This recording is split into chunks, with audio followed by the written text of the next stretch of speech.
Guys, welcome to the final score today. If I seem a little excited, if I seem a little nervous, it's with good reason. Everybody that knows me knows what a big-time Pittsburgh Steelers fan I am. I always have been for the last 40 years. Since I was old enough to know what a football was, I've stuck with them through the bad times, and there's been a lot more good times than bad times with Pittsburgh. And this guy was a big reason for the good times in the 90s. We're talking today with Mr. Levon Kirkland. Levon comes from Lamar, South Carolina, played at Clemson, was an All-American at Clemson, member of the Clemson Hall of Fame. Clemson's record in the 4 years he was there was 39-8-1. He gets drafted in '92 to second round. Played 11 years, 9 with the Steelers, 1 with the Seahawks, excuse me, 1 with the Eagles. He was second team linebacker for the All-90s NFL Decade Team, 2-time Steelers MVP, and 2-time All-Pro and Pro Bowl. Let's welcome to the show. Welcome, Mr. Kirkland. How are you today? I'm doing perfect. How you guys doing? We're doing good. We're doing good. And like I said, a little nervous, a little excited because I haven't never talked to a Pittsburgh Steelers, and what a way to start it off with a guy like you. I mean, thank you so much for agreeing to do this interview. Oh, well, thank you for having me. I really appreciate it. Anytime I can share, my life, our career, I'm more than happy to do it. So Okay. Thank you for inviting me. Yes, sir. Yes, sir. All right, let's talk about. We'll start talking a little bit about Clemson because I've got some Clemson fans around this area that would love to hear a little bit about Clemson. You're from Lamar. You're from South Carolina. So, was Clemson always the obvious choice for you, or were there other teams that were in the mix when you were deciding to go to college? No, actually, I didn't have a whole lot of teams really recruiting me. I did have the University of South Carolina and also the University of Clemson. So, but, besides those two, not a whole lot of schools. I think that because the smaller schools thought for sure I was going to Clemson and South Carolina. And, it's unlike it is now where you got the internet, you got, streamlining, and so a lot of players now, it's hard to miss on players, right? Because everybody sees everybody. But back then, your local news might have, did some stories on you or a local paper, but not a whole lot. Especially Clemson, from where I'm from, is about 3.5 hours. So they didn't really have a full idea what I could do, and plus I was a little undersized at that time. So, but the whole thing was Clemson really kept a relationship. The guy who recruited me, Miles Aldridge, he talked to me almost every day. He talked to me like I was a 5-star. So I ended up taking my visit at Clemson, and it was pretty much over it after that. I mean, it was a great atmosphere.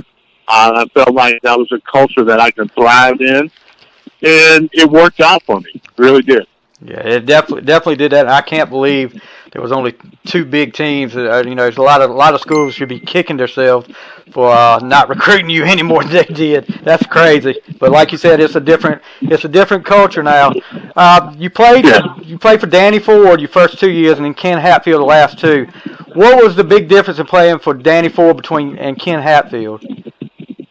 Well, I think the biggest difference was Danny Ford had really cemented himself with the Clemson fans. I mean, there was already a culture there with Danny. And right.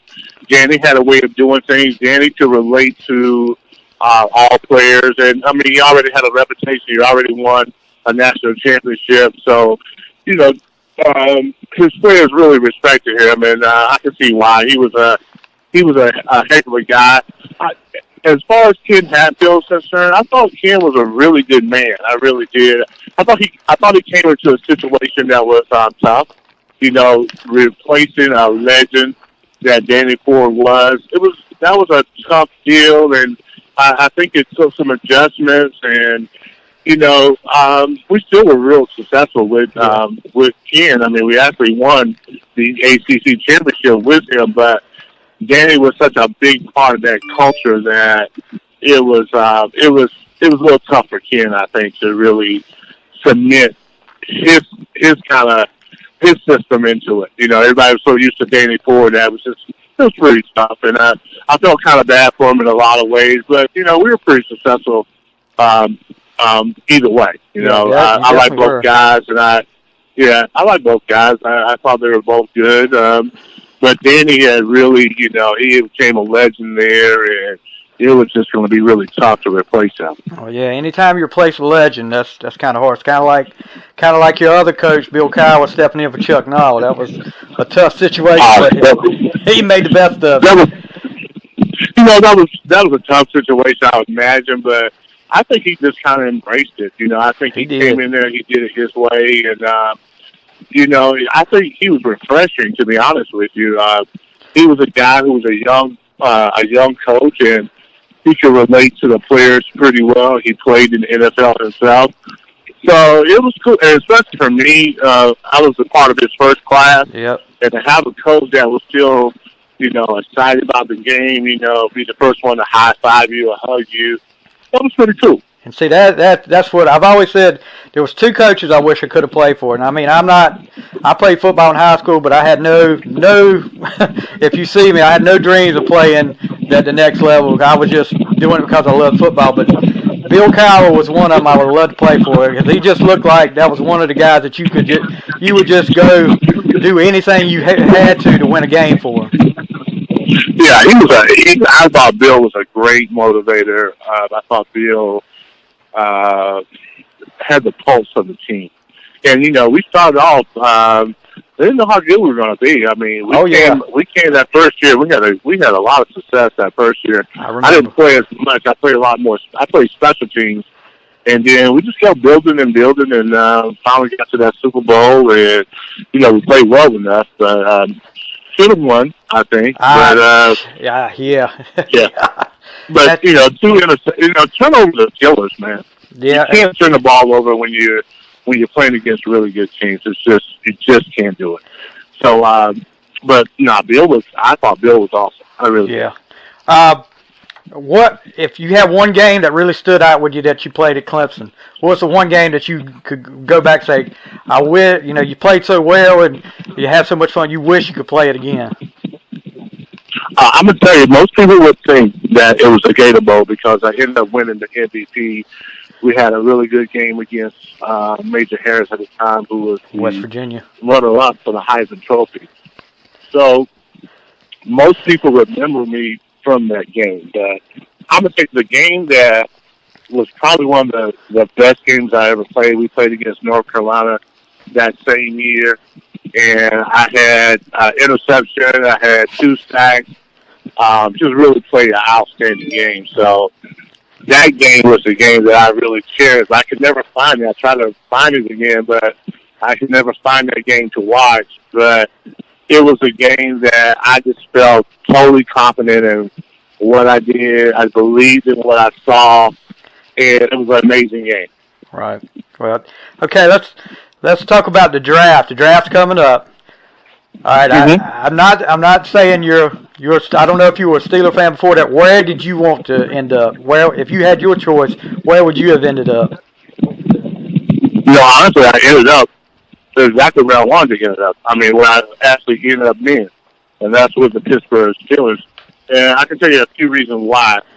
I felt like, doing the combine, doing all the interviews, that was a team that really wanted me too. Right. And it was just kind of a vibe. I had an interview with all their, scouting staff, the whole team when I got interviewed.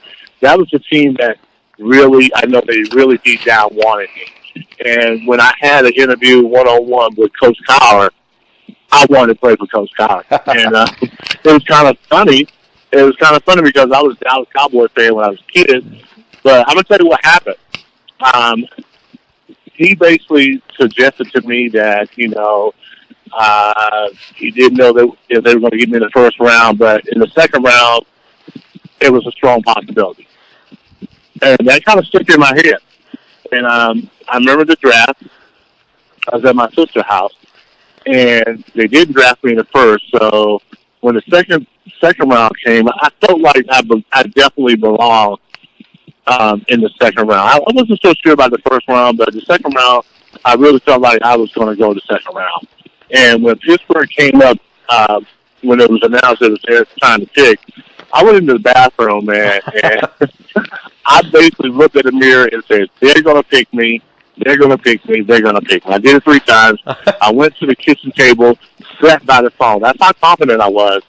And sure enough, the phone rang, and it was the Pittsburgh Steelers. So, a lot of people have this thing about the law of attraction. I think it works because, as a kid, I told myself I was going to play pro football. And when I was getting drafted, I was like, they're going to pick me, they're going to pick me. And they did. So that's how my draft story went. I mean, I was determined they were going to pick me. I put it in the atmosphere, and sure enough, it did. Well, it was a perfect fit by all means. I mean, from the time your second year you take over at middle linebacker, that draft class that year pretty much, you and Darren Perry, that was really the building blocks of that defense. They had Greg Lloyd there. They bring Kevin Green in. A couple years later, Chad Brown joins up, and that defense is set. I mean, y'all were really set. I got to ask you this. I haven't been to a Steelers game. I'm down here in North Carolina. It's hard to get up there. But I want to get to Hinesfield. But what was it like playing at Three River Stadium? It was amazing. It really was. You could feel the history there. With all the Super Bowl teams that they had. I felt like we were starting something new. I think we brought it back to that stage where the fans were really confident in what we did. We brought our own brand of ball. We did something that was innovative as far as the fire zones. Right. We were blitzing all over the place, but we were sound. It wasn't just blitzing and leaving people by themselves.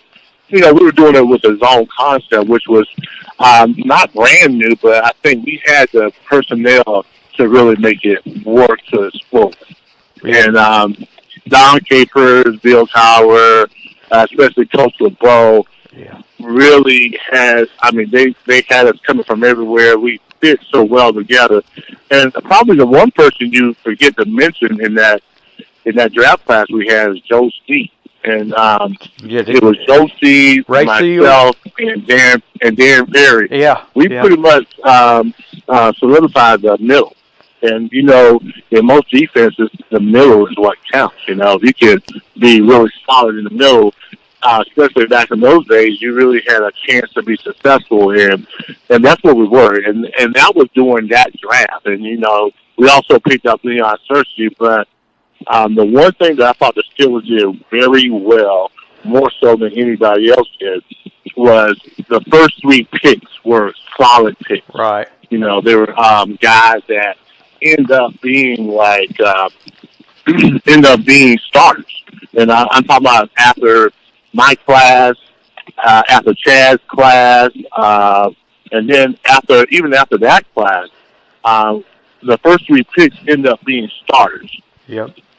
So they did a great job of drafting good players, especially the first 3 rounds. That's really kind of unheard of nowadays, that you get your first 3-round picks end up being starters for 3 years in a row, and that's what we end up being. So, yeah, you definitely had some beef up front. You had Steed, you had Ray Seals, Kevon Henry. Guys like that kept y'all clean, but that draft class, and you talk about bringing it back to Pittsburgh. That year, like you said, not a lot of people knew how it was going to be with a new coach, a young guy like Cowher. But I think after that, I can remember that Houston game, and I don't know if you've watched it yet, that Football Life with Bill Cowher that came on the NFL Network. I'm sure you probably have. But when he said we're going to run a fake punt, and y'all actually ran it down 14-0, and then end up beating Houston that day, I was kind of like, okay, we got something here. It's going to be a good year for the Steelers, and that was just the start of it. But okay. That was an incredible call. Yeah, I did. I was out there on the field at the time. I couldn't believe we were calling a fake punt. But we had to turn the game around because they just kind of, they were up 14-0 before we knew it. And we made that play and get that first down. And it was a law of momentum. We took the momentum and we held on to it. And I think that kind of propelled us for the for the season. It really did. It made a difference. And now guys are like, man, this guy is playing to win, because most coaches are conservative. I mean, especially back then, they were conservative. They were really afraid to lose, Right. afraid to mess it up. And I think he showed the players that he wasn't. Yeah. And I think that after that play, guys that were with Chuck Noll kind of bought into Bill Collins. And we just kind of steamrolled after that. We got better the next year, So I think he did a good job of, getting us to buy in. And really, that's what a head coach is supposed to do. I mean, you can have a guru that's an author. There's not many gurus like Bill Belichick. He's a one of a kind. But I think most good coaches are coaches that can sell the team. That can make the team buy into what they're selling. If you can't do that, then you're going to lose a team. I don't care how talented you are. If they don't believe in what you're doing, you won't have success. That goes across the board. Any kind of organization, any kind of Fortune 500 company, if they don't believe in the product or believe in the leader, you're done. Yeah, that's exactly right. Like you said, if they don't, you get a lot of guys, whether it's work or football, basketball, what you get a lot of guys to play harder for you if they believe in you. If you got some guys that don't believe in you, they're going to just go through the motions. But I've always believed that. That's probably what got me loving Cowher so much, because I mean you could feel, even the fans could feel that. Oh, there's no question. He had a way about him that you'd run through a wall for him. You really would. I mean, I really admired Bill Cowher, man. I wanted to please him. I wanted him to always be proud of me. And, but he believed in me first. I mean, somebody believed in me in Pittsburgh. I mean, definitely. Somebody believed in, and plus I was switching positions. I never played inside backer until I got to Pittsburgh. So, for them to see me in another light, where most teams would probably put me out as the outside position, I might not have been as successful, So going inside was, for them to foresee that and to put me and plug me in, was a blessing. I thought I was the next Lawrence Taylor, to be honest with you, when I was in college. I really did. I kind of thought I was going to be him, and then once I started playing on the inside, what it made me do was it brought me out a little bit. I had to be a little bit more demanding and be more of a captain, even though we had great leaders in Greg, Kevin, Rod, Lake, and those guys. He pushed me. He pushed me to be in the head of that huddle, making those calls. I never did signals. I never called the plays on the sideline. A lot of stuff that I never did, he kind of forced me to do it. And I remember when he gave me the starting job, he didn't tell me that he's going to give me the starting job. I just kind of, we had a meeting one day, and the guy that I was playing behind, David Little, wasn't there. And he made the announcement that they let David go. And I remember everybody putting eyes on me, and I'm like, oh my God. I'm like, David's been playing for like 12 years. I'm a, second round pick, and they just believed in me. They believed, I wasn't even quite sure, but they believed in me, and I remember him telling me, like, listen, you don't have to take over the huddle. And I'm like, man, these guys, I got these established guys, and he's like, nah, you don't have to take over the huddle. And I remember embracing that and saying, okay, well, I just have to take over the huddle. And it worked out. And definitely. I became a little bit more than I thought. So it was cool to see that somebody else believed in you a little bit more than sometimes you kind of, I felt like I was going to be a good NFL player. I didn't know exactly how that was going to really happen, but I had a vision that I would be, that, he pushed me a little further than I thought. And then also being on that Pittsburgh Steelers team, which a lot of people don't understand, is that that was a man's defense. Like you had to step up and you had to be accountable. That was the great thing about being on that defense, is that Rod Wilson, those guys made you accountable being there. If you wasn't playing up to their standards, you couldn't be out there. And it wasn't a coach thing. It was more of a, if you did not live up to the standards of our hardest workers, which was Greg Lloyd, Cornell Lake, Rod Wilson, Kevin Green, then you were going to play. And it was kind of funny because we had a mixture of veterans and young players, and those were probably the four elder statesmen. Everybody else was a young guy, like first-year starter or second-year guy. So it was amazing. It was a good mixture of veterans and young guys, and just worked really well. And then when we really got it going, it was amazing. And, I mean, we were blitzing from everywhere, and our linebacker core, I dare say, we probably win a touchdown. I mean, win the Super Bowl. We're probably, you're probably looking at maybe Greg and myself probably in the conversation of being in the Hall of Fame. So that's how good our defense was. Definitely, and one thing about you guys, and we'll talk about the '94 season. That's when you guys really started. I mean, that's when everybody said Pittsburgh's a contender. But the year starts off, and you guys lose Rod Woodson the first game, possibly for the year. I remember going like, "Oh man!" Right when we're getting right where we need to be, and Rod Woodson goes down.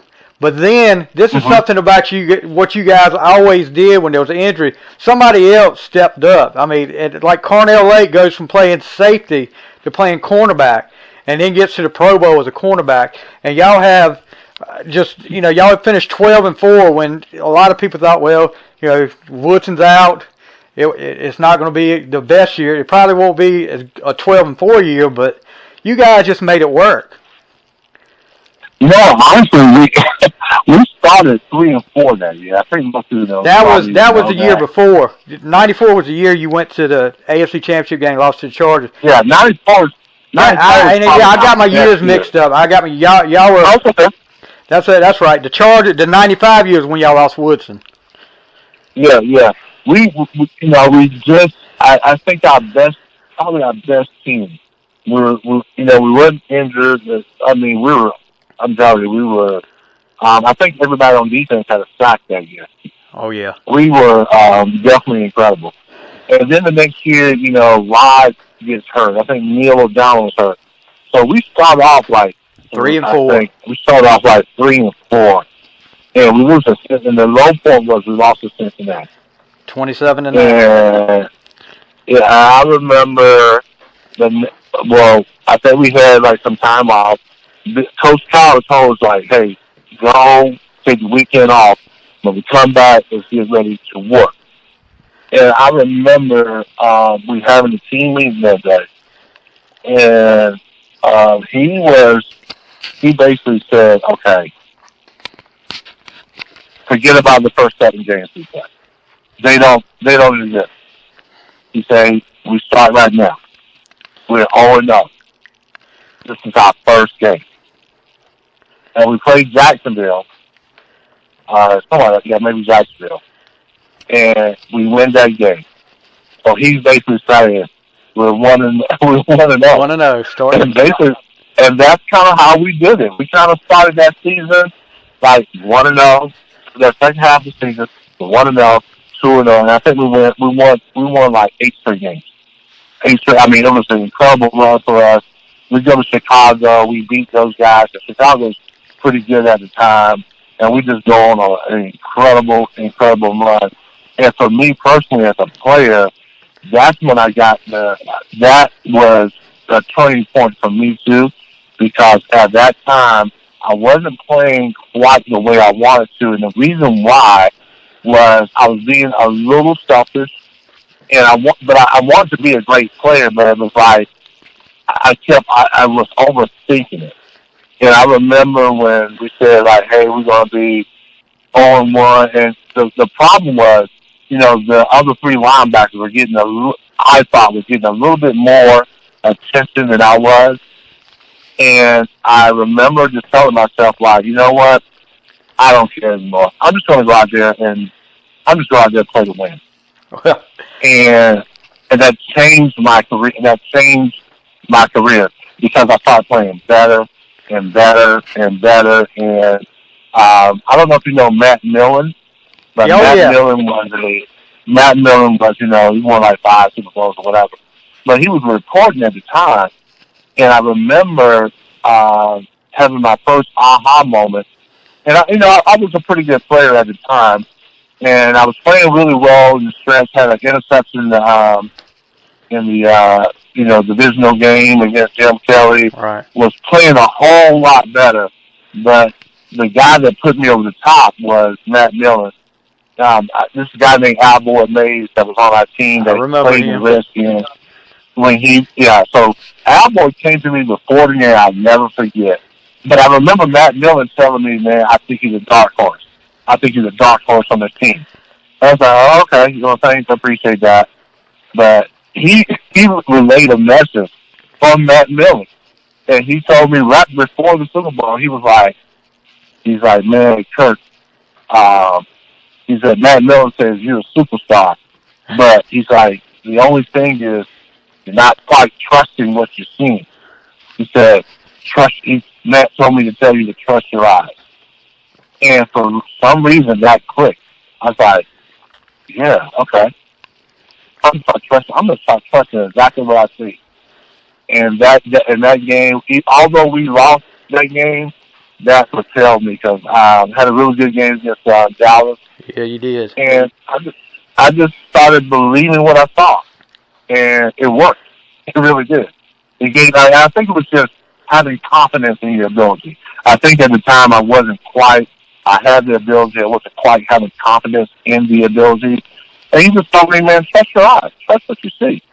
And that can only come from a guy who's been in the trenches, who's been where you've been. And, I talked to Matt a couple of years after that, man. I thank him for really elevating my game. That's pretty awesome there. I never looked, of course, Kevin Green and Lloyd got all the publicity that year, but you and Brown were just as important to me. I mean, you look at your size. I mean, how much would you weigh when you were in like 95? Was it 264, 265?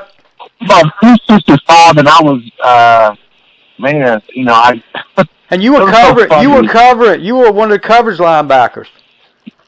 Yeah, you know what it was? It was like I was that size, but I didn't feel that size.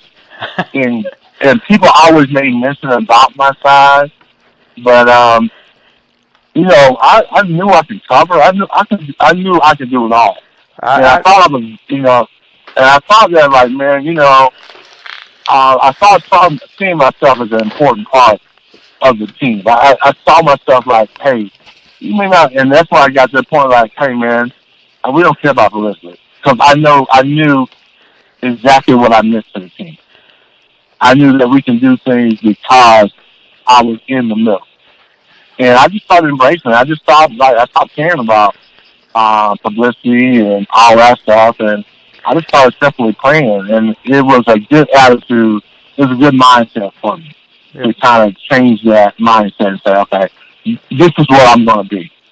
And I really honestly didn't care. And even in coaching, when I started coaching, I told Marcus Goldman the same thing. It was like, as long as you play to win, you're gonna get your plays. And I would tell any player that play to win. If you play to win, that means your purpose is bigger than yourself. Definitely. And I think a lot of times we may get in the way when we are thinking totally about ourselves instead of thinking about the people you can help, winning, your team. Once you start thinking about your teammates, and the most important thing is getting out there with a W, your stats and everything's going to come. You don't play well.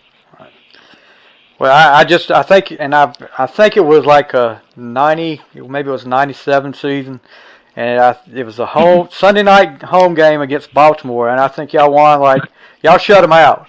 But one of the plays I seem to remember is you going into coverage against a running back and getting the interception, and I don't think you didn't score, but I just remember wow, you look at that guy. That guy's out there covering a running back and makes the interception. It was just, that right there. Yeah. The key play for me, though, in your career, and the play that I said, with that, I always liked you. There wasn't a Steeler I didn't really like.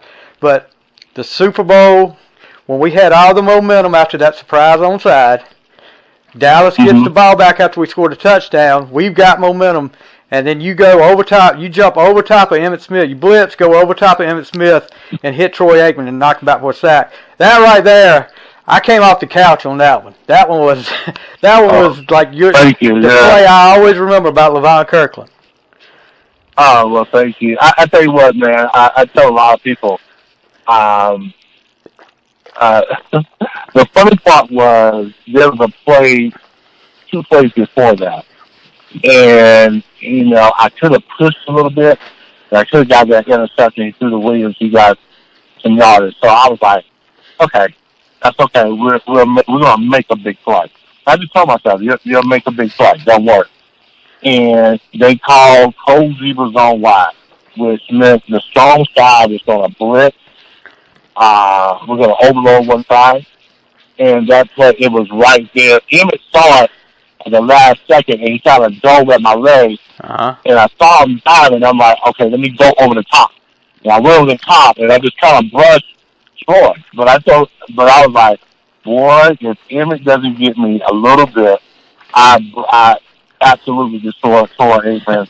I'm sure he's going to fumble the ball, but it was a really good play. It was more about, it's just one of those plays that was more instinctive than anything. You've done it so many times, and I thought I was like, man, it was a really good play. It was probably one of my best plays. Yeah, it was. Let's go back a little bit. At 94 season, y'all in the AFC Championship game at Three Rivers against San Diego. Of course, it comes down to the last play, 4th and 1, ball fouls incomplete. And, it's just a shocker there. I know that feeling. Then the next year, you come back, the AFC Championship game at Three Rivers, comes down to the last play. That Hail Mary that Harbaugh throws, what are you thinking on the sidelines? Are you even able to watch it? I watched it. I don't know if I even watched it. It took forever for that ball to hit the ground. I didn't catch it. Because we've been in that situation, and you're like, okay, we gotta go.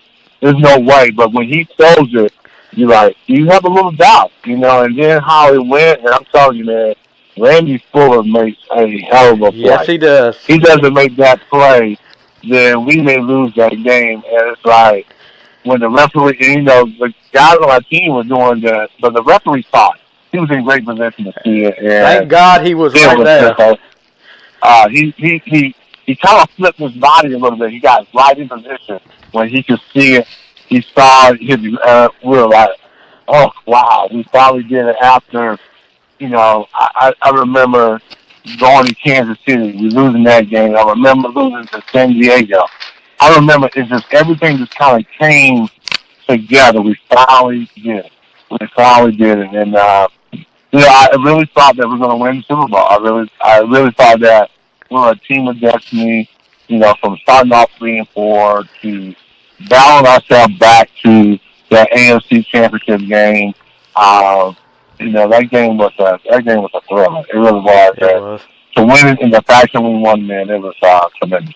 Well, I got to ask this, and you can answer this however you want to. After the Super Bowl, did O'Donnell have to stay in another room away from y'all, or did he? Because if I'd have been around him, I don't know what I would have done to him. I mean, you can answer that any way you want to. You don't have to answer it, but I just have to ask. Well, I don't even know. I think that, um, we like sometimes you're professional. Yeah, you have to You be. have to be professional.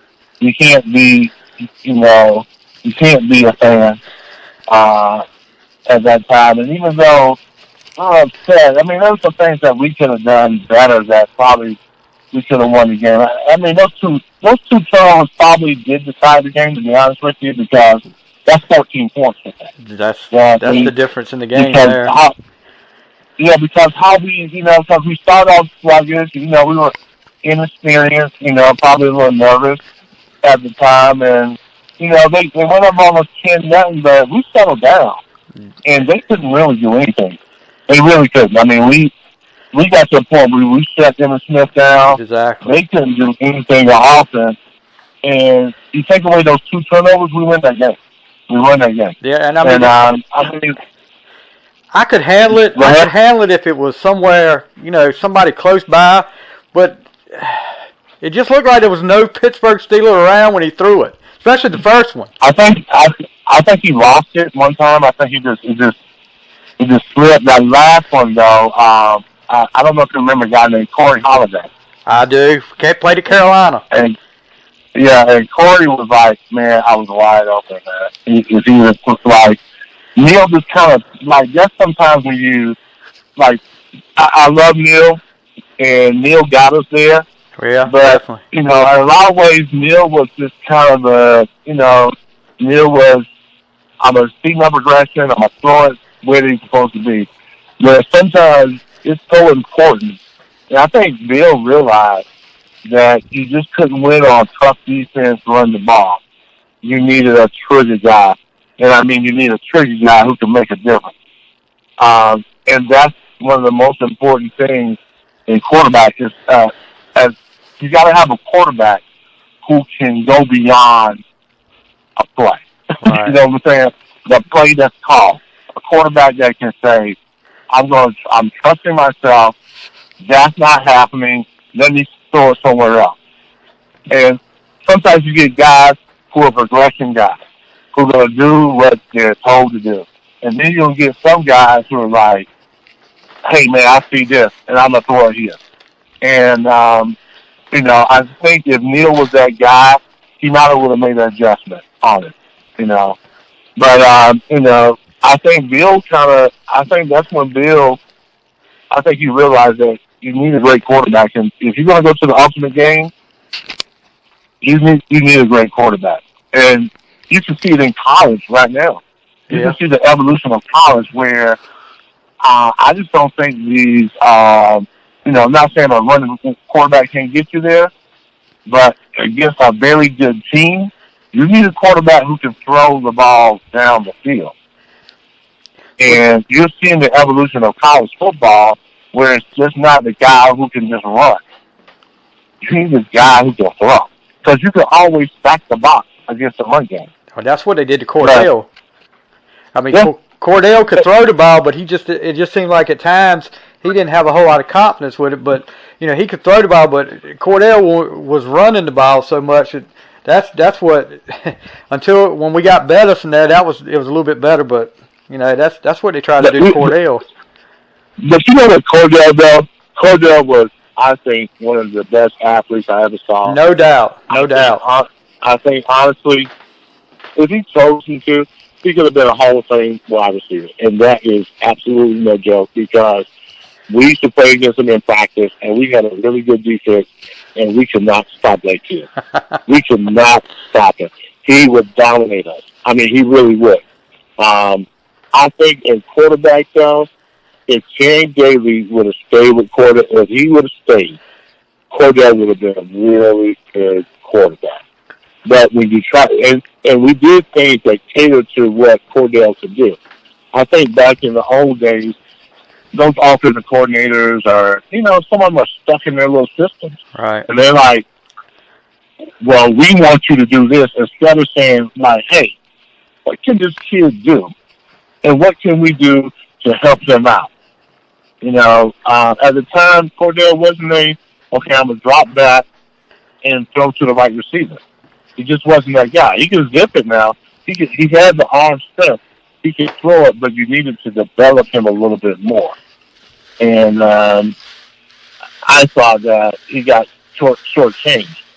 You know, looking back on it now and being a little bit more mature person than I am, that, you know, some quarterbacks, they take a little development. Some players take development, but at this day and time, a lot of times teams don't have or take the time and say, okay, let's help this kid along the line. So, I was that guy too.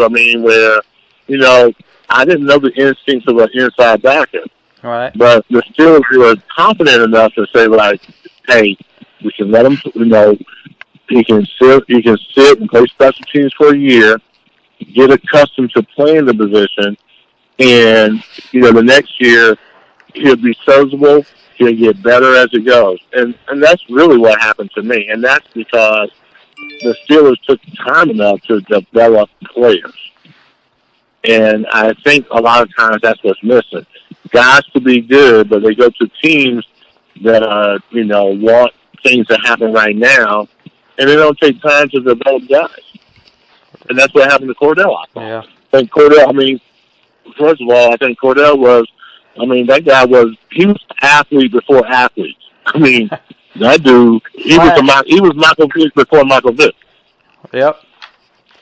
Well, so, you got to have a smart coach to say, like, okay, and Bill was smart enough to say, you know what, this dude need to play, because he wasn't playing that one time. And Bill was like, why are we sitting one of our best athletes on the bench? This guy can help us out. And, you know, they just started experimenting with it. Just started putting them everywhere. That's why they started calling him Slash, because we would put him in whatever position that helped us win. And I'm telling you, that's when we started doing 5 receivers at the time. Yep. And before anybody was doing, you know, 5 receivers, we were doing 5 receivers because we had this kid that was an incredible athlete, and he could do anything you wanted him to do. And that was definitely a big shock for Steeler fans that were used to smash mouth football. When you come out with 5 receivers, the Steelers, and we were like, people were like, hold up, wait a minute, what's going on here? But I think when they really started, when y'all really started using them was that Monday night football game against the Browns down there around the goal line when he scrambled back and forth and got the touchdown. Whenever you saw O'Donnell right there split out, you knew something was getting ready to happen. Well, you know, it was kind of funny because he went to the right, he scrambled back to the left, 30 Mills came open, he throws it, touchdown. I think he did something else in that game, too, and I think it's just kind of like, hey, man, we got something here. Yeah. And then we go to Cincinnati, and we're losing. Cincinnati got us up by, they're beating us pretty bad that game. Cordell comes in, we start putting Cordell in the game, and we just had a tremendous comeback. And you're like, okay, we got a team that can really do some good things. That kid became explosive at the time. So, you got to give it to Bill for being, or somebody, whoever it was, for being smart enough to say, like, man, we need to use this kid. We need to put him out there and see what he can do. And that's what we did, and that was the cool thing about, like I said, Coach Kyle was he kind of understood, he kind of had a pulse of the players, and he was truly a player's coach. He was on our side, most of the time. So it was kind of cool. It really was. Sometimes you need change, and you need a fresh perspective. And the Steelers tend to work in, they have a process that they do that works. And that's why they've been, really one of the top tier teams in the NFL for, over 20-something years. Right. They've been a team that can, organization that they know their formula, they know who they want, they know who fits in. And I think about how our defense was put together. It was perfect because each one of us could do something, and we're really good at doing it. And a lot of times teams don't base their personnel that way. They just kind of I wonder sometimes they're just bringing in guys. But sometimes you got to bring, to make the team really work, you got to bring in the right guys. You got to bring in the right chemistry. I mean, when Kevin came in, we had a guy named Gerald Williams. And Gerald Williams, I thought he was physically more talented than Kevin was. But Kevin brought something to the table that Gerald couldn't. Kevin was a heck of a rusher. He was a good leader. He was a little older. So he brought some experience and some savvy and some know-how. And Kevin was really tremendous as far as my career was concerned. You know, Kevin was one of the first ones to tell me, like, man, you got it all. You can do whatever you want to on the field. And, but, you know, if we don't bring in a Kevin Green, you know, our culture may be different. You know, we had Greg, and Greg was the intense guy. Both were intense, but, you know, Greg was the alpha, you know. And then you bring in two young guys like me and Chad, who were just, you know, we both played outside in college. But what they understood was, hey, let's bring in better athletes and put them on the inside. And, okay, they'll go through their, you know, trial and error, but these young guys want to be good. They, you know, want to be great. And me and Chad really helped each other out. Yeah. Y'all had a good rapport with each other. We really worked well together. And the thing was, we were different. Like, most of the times, you know, maybe the backers are kind of similar, but we were so different in what we both could do. And, you know, Chad could just make plays. He knew how to blitz. He was hard to block, especially coming on the blitz. And I understood that. I understood that Chad was going to make a whole lot more plays. And I understood my role, too. I understood I was a big guy, that I can do it all, basically. And I would have to do some of the dirty work. And I didn't mind doing the dirty work. Right. And I didn't mind going in there, taking on linemen, I took on so many leads. But the funny thing was, people stopped running the lead. You know, that was a staple at one time, the lead play, running at the linebacker. But I think I knocked that play out of the park. And people started saying, like, you know what, we cannot run the isolation on him. So, yeah, so I think we brought different aspects to the game. Well, we were talking before we started this interview. I was telling you I was watching the Colts 96 playoff game at Three Rivers, and there was one play where you just absolutely stuffed Marshall Faulk, and then a few possessions later, there was a blitz up the middle. You cut him off. He would try to go to outside, and Chad Brown was right there. You look at all these defensive guys you play with. It's hard to believe. I mean, Greg Lloyd, Rod Woodson, Kevin Green, Chad Brown, Cornell Lake, Darren Perry, Jerry Osowski, Jason Gilden. I mean, just to name a few. Those defenses back then. I mean, everybody talks about the steel curtain from the 70s, and with good reason. But you guys were stacked. I mean, you guys. We were quite dangerous back in the day, and that's why I say. I mean, if we win that Super Bowl, people would talk about us in a probably a little bit higher light. They would really recognize how great we were, and we were stacked. We were tremendous. We really didn't have a weakness on that defense, and at one point in time, we were number one in almost every category. Right. Or very close to it. So we had a defense, you know, that probably won't be regarded as highly as, you know, the 2000s and the 70s, but I thought we hold our own. I thought we had just a great cast of players. I mean, we're really stacked at those positions. So, you know, in that first game, I mean, you know, we were down. I mean, like we didn't have Greg that year. Chad had to move to outside. He did a great job. We still had a real stellar year. Yeah, we still, and that was Chad's natural position, really. I mean, and the thing is, we don't keep him the next year. I think we keep Chad Brown, man. We would be. I know. It would have been incredible. That move right there broke my heart. I hated it because I was like, gosh, you know, Chad was one of my favorite Steelers. I've always been more of a defensive guy. Polamalu's one of my favorites. But that right there broke my heart when he left and went to Seattle. I think wasn't that where he went? Yeah, gosh, I mean, if you think about it, we both went to the Pro Bowl our first years together. Yeah. And that's when he moved.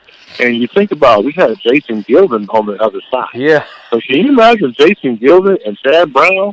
If we would have stayed if Chad would have stayed for 2 or 3 years, we would have still been dominated. And then we had Earl Holmes come in. I remember Earl Holmes.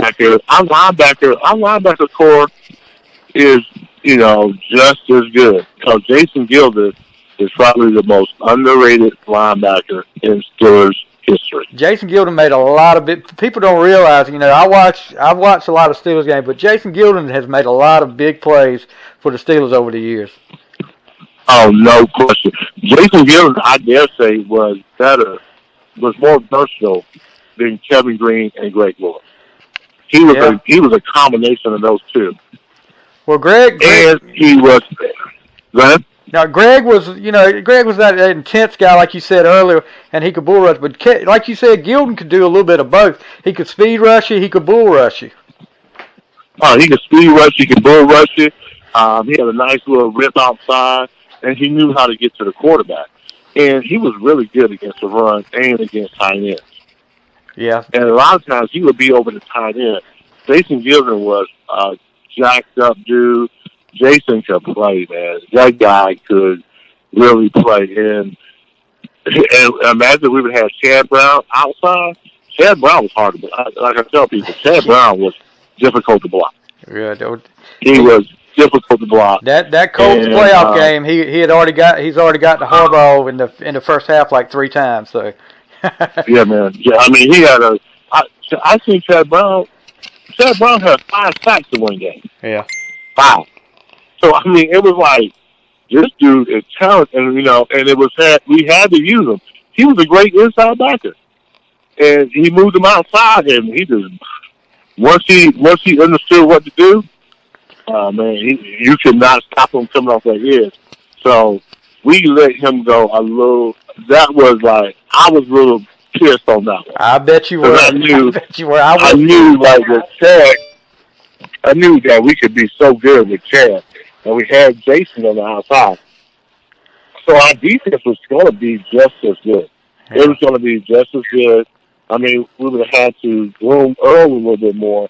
But, with myself, Jason, and Chad, and we still had Joe Steve. We still had Briston Butler. And Keenan Henry was a really good player, too. Yeah, he was. So we had a front 7 that was going to be really nice. Okay. We still have Rod. We still have Lake. We still have Willie Williams. Willie Williams, that was an underrated guy there too. Oh yeah, Willie Williams was a little beast, man.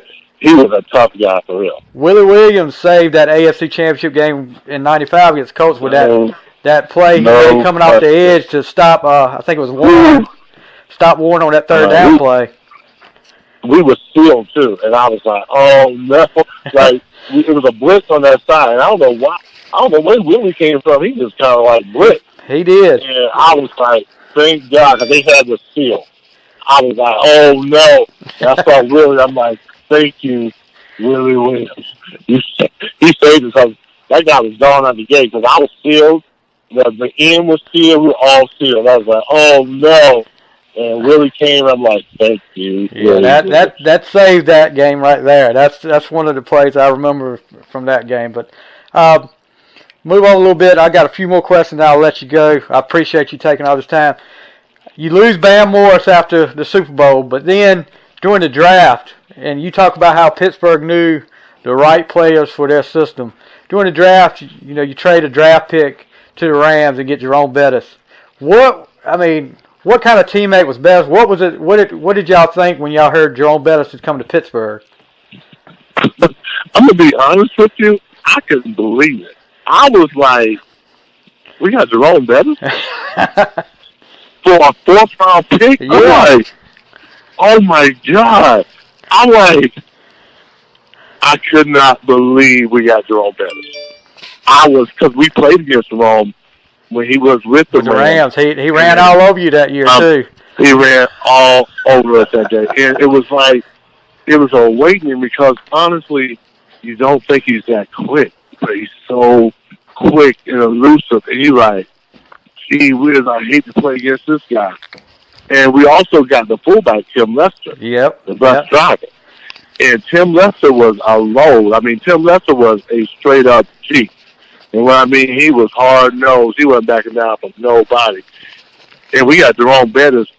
And I was like, we got Jerome Bettis for a fourth-round pick? That was crazy.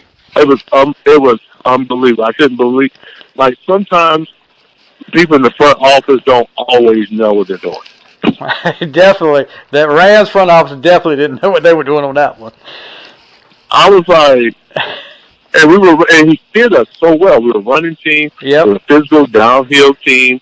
And I was like, I can't believe we got it. Yep. And Jerome was a great teammate. Jerome was he was funny, first and foremost. He was competitive. Yeah. As all get out. And this dude, although he looked like a certain type, this dude had moves. This dude can move. He had quickness that was just it was unbelievable. But I have to tell you a quick story about him. Me and him would never go against each other.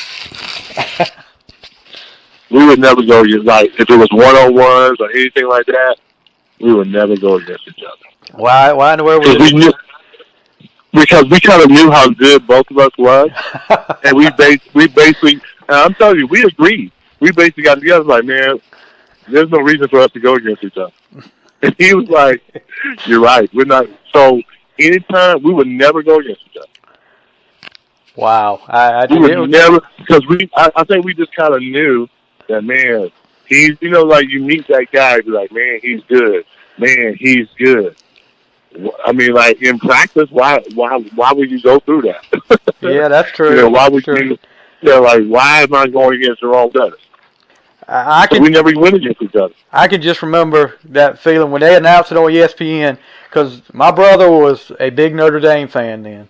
And so I watched a lot of Notre Dame and watched, especially that Sugar Bowl game against Florida where he just went off. I was like, daggum, this guy's pretty, as big as he is, look how quick he was. And then when they said Steelers have acquired Jerome Bettis for a fourth-round pick, I was like, well, I think all our problems are solved right now as far as losing Bam Morris. I mean, but gosh, he couldn't have fit any better than Pittsburgh.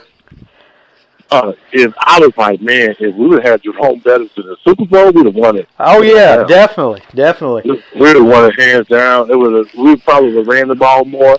We would have won that game hands down. But yeah, it was a shock, but I was happy. Definitely.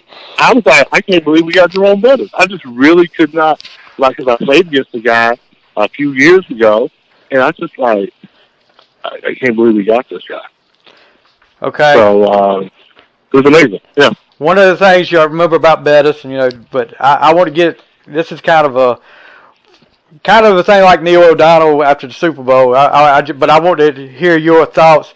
That 1998 Thanksgiving game against the Lions, when y'all going into overtime, the coin toss.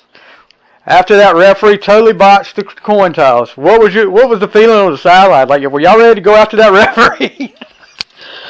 Yeah, because, like back there, it was so important to get that ball first. Yeah, you didn't have the rules like today. Yeah, because, I mean, the only thing you had to do was get a field goal range. Yep. And for some reason, it was also it was a big momentum thing, too.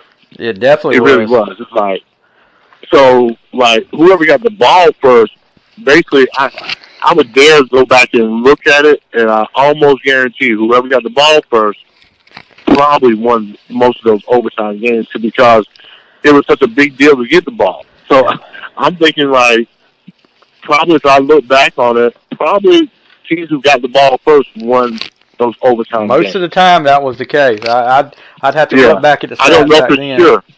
I don't know if it's sure, but I almost think that probably was the case because it was such a big deal to get the ball first. Everybody, like, you were like, yeah, we got the ball first. So yeah, man, that he totally do it. He totally do it. He, like sometimes you have to slow down in order to do it right and to do it fast. Sometimes when you do things fast, you kind of overlook some steps or whatever. Yep. I think he was just trying to, I think he was just trying to get the game started or something. I don't know what he was doing. Referees are normally pretty smart people. They don't really just totally kill it like he did. I mean, I was like. The bad thing was everybody at home could hear it. I mean, I couldn't figure out why he couldn't hear it. That's what I was saying. I said, well, he called, no, that ain't right. I heard him call it, but that's the way it goes. I was kind of confused because I'm like, what? Because I was on the sideline, and as a matter of fact, I was one of the captains on the team. I didn't go out. I just let Jerome and Cardell go out. And I could not believe. I was like, okay, what happened? And then defensively, they basically just got in the field goal range and kicked the field goal. Yeah. So, all right. So I'm glad the rule was changed. Though. Yeah, definitely, because I remember being pretty upset after that game. Right. The rivalry now, and it's kind of flip-flops back and forth. The Steelers and the Bengals have had, of course, bad blood over the years, especially here recently. Steelers and Ravens were the big rivalry. Do you feel like it was as intense back then with the Ravens / Browns as it has been here lately when you were playing? It's probably not as intense. Because they weren't as good as they were. It was Cleveland when I was when I first couple years. It was Browns. First 5 years, and that was a rival. I remember we played them 3 times in a row, and like sometimes you have superstitions like, well, 3 is a charm. Mm-hmm. It's not really, because we beat those guys 3 years in a row. And I remember one guy's like, if we beat them twice, what makes you think we won't beat them 3 times? Yeah. And that's when I kind of got rid of the superstitions of, 3's a charm. You can't beat a team 3 times. And we beat them 3 times, and I was like, wow, that's just a superstition. Yeah. So, I mean, it was pretty bad then. But then they went to Baltimore, and it wasn't really a rivalry until the year they won the Super Bowl, and we beat them that year. We were the last team to beat them that year. It was I think it was like 7-6 or something like that. It was a low scoring game. And that was the beginning of that war there. Okay. But most people don't realize is that was the game that really started the Baltimore-Pittsburgh rivalry. In that game, although it was 7-6, it was a bloodbath. I mean, it was grinding that game, and that's why I really like the era that I played in, because it wasn't so much so loaded offensively. It wasn't so much we're gonna blatantly cater the rules to the offense. It was kind of like even Steven a little bit. Defense, you can be intimidating. You can hit guys, a little bit after the whistle and let them know, it's going to be all day. So I like that because I think defense mattered back then. It matters now, but not as much as it mattered back then. Right. Okay, what was it like playing for the Rooneys? Everybody always talks about what a class act they are. And what was your thoughts on the Rooney family?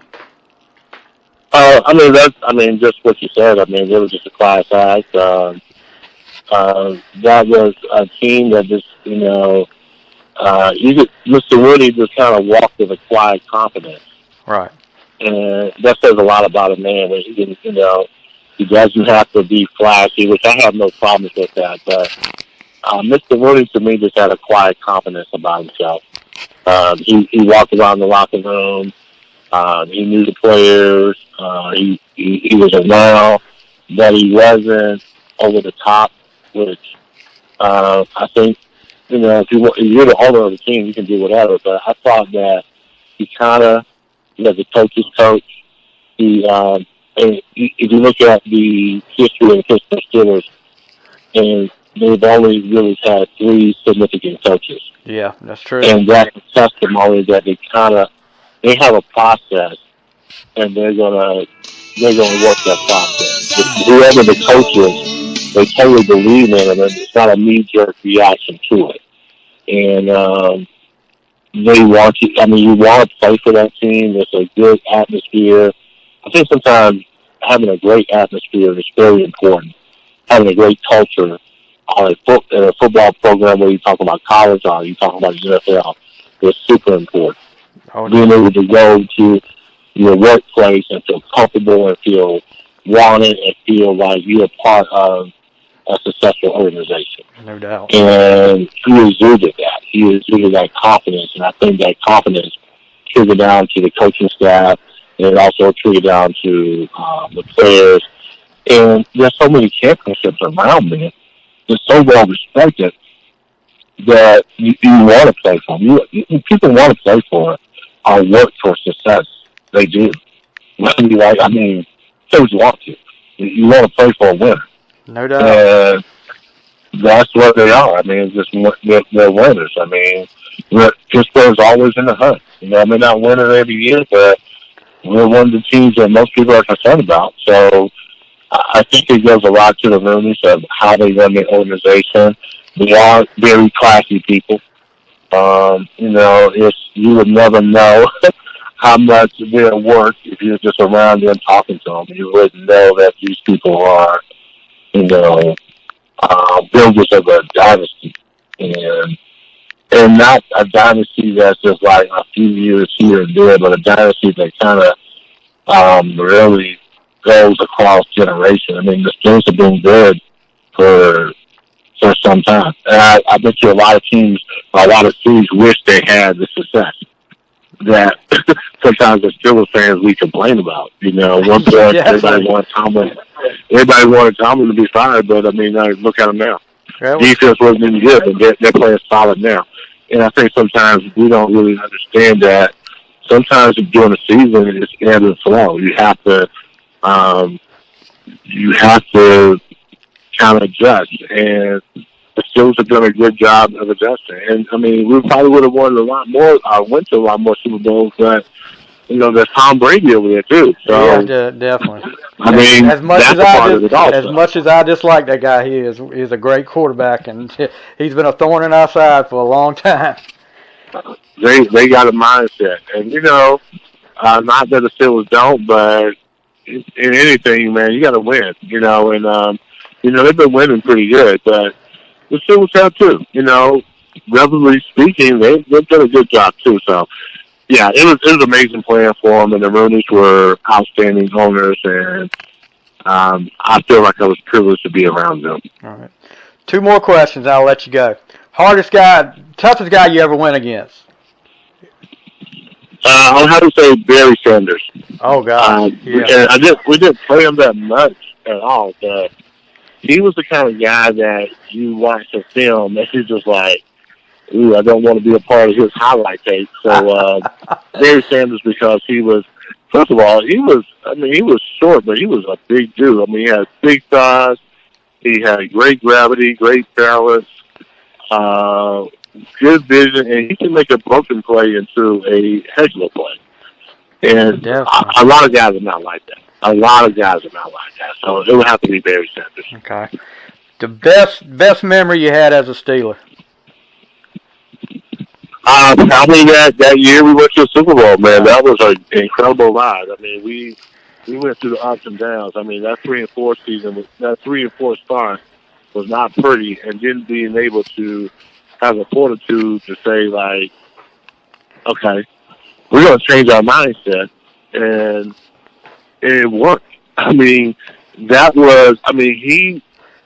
don't know where he got that from, where we basically started the season over. A lot of people don't understand that we weren't even looking at the 3-4 start. We were counting down like, we were 1-0, 2-0, 3-0, 4-0. We went 8 straight games. Right. And then that ended up going to the Super Bowl.